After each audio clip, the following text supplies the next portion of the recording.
سلام. تو این ویدیو میخوام بهتون نشون بدم که چطور نون همبرگر نرم یا مکدونالدی رو توی خونه درست کنید.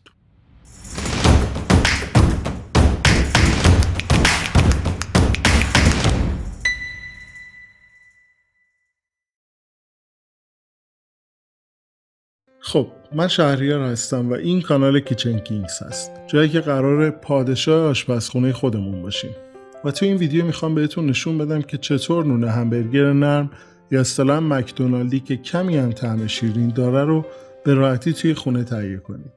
برای این کار به آرد نیاز داریم. آرد مخصوص نونوایی یا آرد مخصوص نونای حجیم که میتونید از نونوایی‌ها یا بعضی لوازم قنادی‌ها تهیه کنید. توجه کنید که آرد شیرینی پزی یا آرد سفید بسته‌بندی سوپرمارکت به دردمون نمیخورن. بقیه موادی که نیاز داریم مخمر فعال، شکر، تخم مرغ، نمک، بهبود دهنده، کره، شیر و آب هست که میزان مورد نیازشون رو دیدید.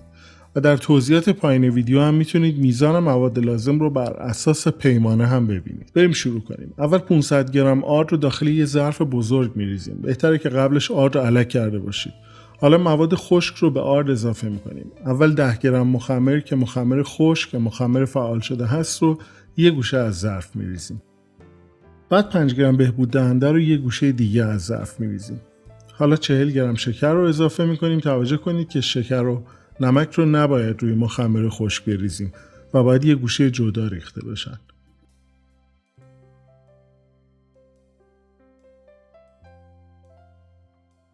حالا این مواد رو با هم مخلوط میکنیم. با انگشتا به خوبی زیر و رو میکنیم تا یه دست بشن. توجه کنید مخمری که استفاده کردیم مخمر فعال هست و از اون نوع مخمرهایی نیست که نیاز دارن تو آب حل و فعال سازی بشن.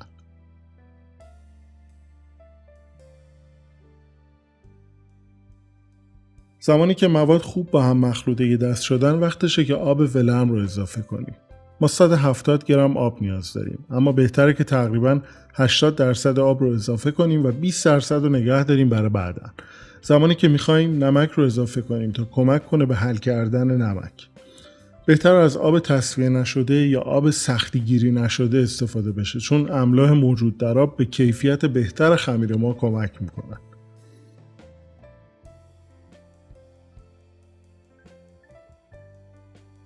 از کنارها مواد رو جمع میکنیم و به وسط میاریم تا خوب مخلوط بشن و کم کم فشار رو بیشتر میکنیم.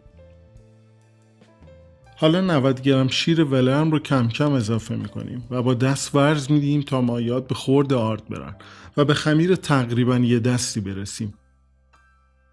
شیر باعث تقویت بقیه طعم‌ها میشه و به ایجاد بافت لطیف نون کمک میکنه. معمولا در تهیه این نون نمک و روغن‌ها رو در آخرین مراحل اضافه می‌کنیم که برای این نون هم همینطور هست. وقتی خمیر به حالتی رسید که مشاهده می‌کنید تخم مرغ رو اضافه می‌کنیم و دوباره خوب ورز میدیم تا با مواد مخلوط بشه. تخم مرغ علاوه بر طعم‌سازی به نگهداری حباب‌های گازی که از فرایند تخمیر ایجاد میشن هم کمک می‌کنه. درست حسابی ورز میدیم تا مواد با هم مخلوط بشن. حالا 9 گرم نمک رو اضافه میکنیم و باقی مانده آب رو اضافه میکنیم و ورز میدیم. نمک به عنوان طعم دهنده و یک نواخت کننده خمیر استفاده میشه. وقتی که احساس کردیم مواد خوب مخلوط و یه دست شدن کره رو اضافه میکنیم. کره علاوه بر طعم‌سازی باعث ایجاد بافت لطیف نونمون میشه.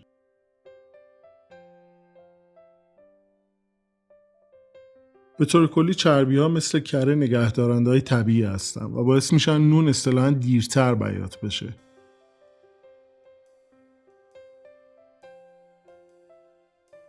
خمیر رو به سطح کار منتقل میکنیم و به این شکل ورز میدیم تا شبکه گلوتنی ایجاد بشه.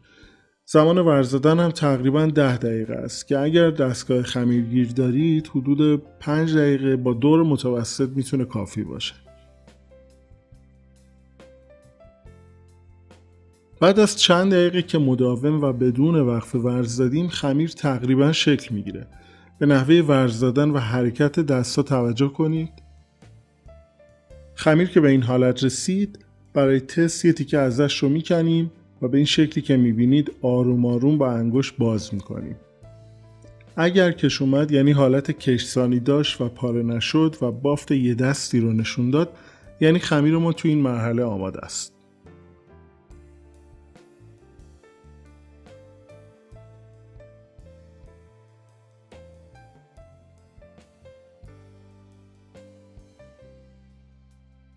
حالا وقتشه که خمیر رو در یک ظرف به این اندازه قرار بدیم، روش سلفون بکشیم و بگذاریم که در دمای محیط 10 دقیقه استراحت کنه.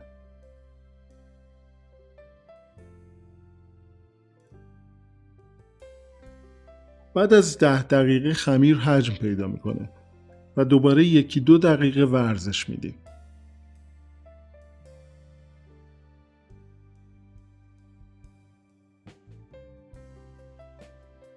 حالا باید خمیر رو به چونای مساوی تقسیم کنیم. این اندازه خمیری که ما درست کردیم برای 8 تا نون همبرگر مناسب است. پس به این شکل به 8 قسمت مساوی تقسیم میکنیم.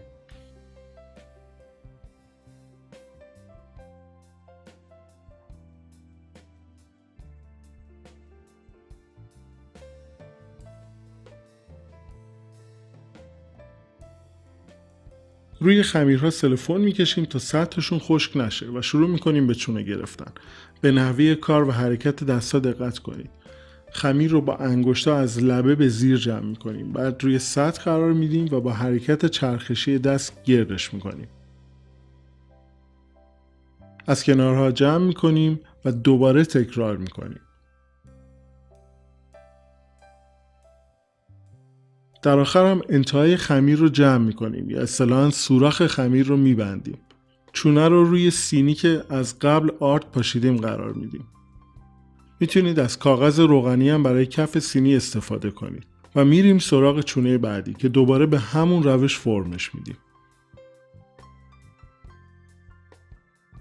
چونه ها رو با فاصله از هم قرار میدیم. ببینید این مقدار کافی است. چون بعد پف میکنن و اصطلاحاً حجم میگیرن. 2 تا چونه دیگر رو هم آماده میکنیم. برای این سینی 4 تا کافی است. روی سینی رو هم سلفون میکشم تا در مدت زمانی که سینی بعدی رو دارم آماده میکنم سطح خمیر خشک نشه. حالا سینی ها رو بدون سلفون برای 1 ساعت در فر خاموش قرار میدیم تا در یک فضای دربسته مرحله دوم استراحت رو داشته باشن. 1 ظرف آب جوش رو هم در فر قرار میدم تا رطوبت ایجاد کنه. بعد از 1 ساعت استراحت و تخمیر حجم چونه ها تقریباً 2 برابر شده و آماده شدن تا رومال بزنیم.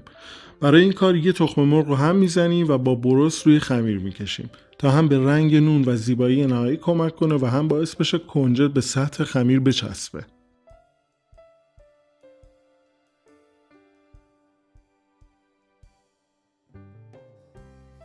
استفاده از کنجد و سیاه‌دونه دلخواه است. من دوست دارم استفاده کنم چون علاوه بر طعم و ایجاد عطر بی‌نظیر ظاهر خوشمزه‌ای هم برای نون ایجاد میکنن. رسیدیم به آخرین مرحله که پخت است. سینی ها رو با فاصله از هم قرار میدیم. تنظیمات فر که از قبل گرم کردیم رو روی حالت حرارت از بالا و پایین و فن کانوکشن قرار میدیم و اجازه میدیم که برای 15 دقیقه در دمای 190 درجه سانتیگراد نونمون بپزه. برای فرای عادی حرارت رو روی 200 تا 210 تنظیم کنید که بستگی به قلق فرتون داره. بریم سراغ فر ببینیم نونا چی شدن. به به، همونی که میخواستم. خب بعد از پخت نونا رو روی صفحه سردکن قرار میدیم تا دمای نون پایین بیاد. اگر کاغذ روغنی انداخته باشید نون راحت تر جدا میشه. بفرمایید.